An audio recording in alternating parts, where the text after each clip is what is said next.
ईमानदारी का इनाम। बहुत समय पहले की बात है। किसी गांव में बाबूलाल नाम का एक पेंटर रहता था। वो बहुत ईमानदार था, किंतु बहुत ही गरीब होने के कारण वो घर घर जाकर पेंट का काम किया करता था। उसकी आमदनी बहुत कम थी। बहुत मुश्किल से उसका घर चलता था। पूरा दिन मेहनत करने के बाद भी वो सिर्फ 2 वक्त की रोटी ही जुटा पाता था। वो हमेशा चाहता था कि उसे कोई बड़ा काम मिले जिसे उसकी आमदनी अच्छी हो, पर वो छोटी काम भी बड़े लगन और ईमानदारी से करता था। एक दिन गांव के जमींदार ने बुलाया और कहा, सुनो बाबूलाल, मैंने तुम्हें यहाँ एक बहुत ज़रूरी काम के लिए बुलाया है। क्या तुम वो काम करोगे? बाबूलाल, जी हजूर, ज़रूर करूँगा। बताइए क्या काम है? जमींदार कहने लगा, मैं चाहता हूँ तुम मेरे नाव पेंट करो और ये काम आज ही हो जाना चाहिए। बाबूलाल, जी हुजूर, ये काम मैं आज ही कर दूंगा। सामान लेकर जैसे बाबूलाल आता है और वो नाव को रंगना शुरू कर देता है। जब बाबूलाल नाव रंग रहा था तो उसने देखा नाव में छेद था। वो सोचा अगर इसे ऐसे ही पेंट कर दिया जाएगा तो ये डूब जाएगी। ऐसा सोचकर वो छेद को भर देता है और नाव को पेंट कर देता है। फिर जमींदार के पास जाता है और कहता है, हजूर, नाव का काम पूरा हो गया, आप चलकर देख लीजिए। फिर वो दोनों नदी किनारे जाते हैं। नाव को देखकर जमींदार बोलता है, अरे वाह बाबूलाल, तुमने तो बहुत अच्छा काम किया है। ऐसा करो, तुम कल सुबह आकर अपना पैसा ले जाना।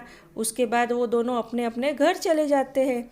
अगले दिन जमींदार के परिवार उसी नाव में नदी के उस पार घूमने जाते हैं।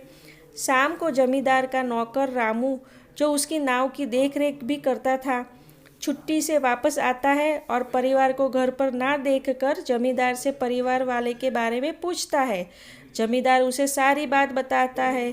जमींदार बात सुनकर रामू चिंतन में पड़ जाता है। उसे चिंतित देखकर जमींदार पूछता है, क्या हुआ रामू? ये बात सुनकर तुम चिंतित क्यों हो गए? रामू, सरकार, लेकिन उस नाव में तो छेद था। रामू की बात सुनकर जमींदार भी चिंतित हो जाता है। तभी उसकी परिवार वाले पूरा दिन मौज मस्ती करके वापस आ जाते हैं। उन्हें सकुशल देखकर जमींदार चैन की सांस लेता है। फिर अगले दिन जमींदार बाबूलाल को बुलाता है और कहता है, ये लो बाबूलाल, तुम्हारा मेहनत का पैसा। तुमने बहुत बढ़िया काम किया है। मैं बहुत खुश हूँ। पैसे गिनने के बाद बाबूलाल हैरान हो जाता है, क्योंकि वो पैसे ज़्यादा थे। वो जमींदार से कहता है, हजूर, आपने मुझे गलती से ज़्यादा पैसे दे दिए हैं। जमींदार, नहीं बाबूलाल, ये मैंने तुम्हें गलती से नहीं दिए। ये तुम्हारी मेहनत का ही पैसा है, क्योंकि तुमने बहुत बड़ा काम किया है।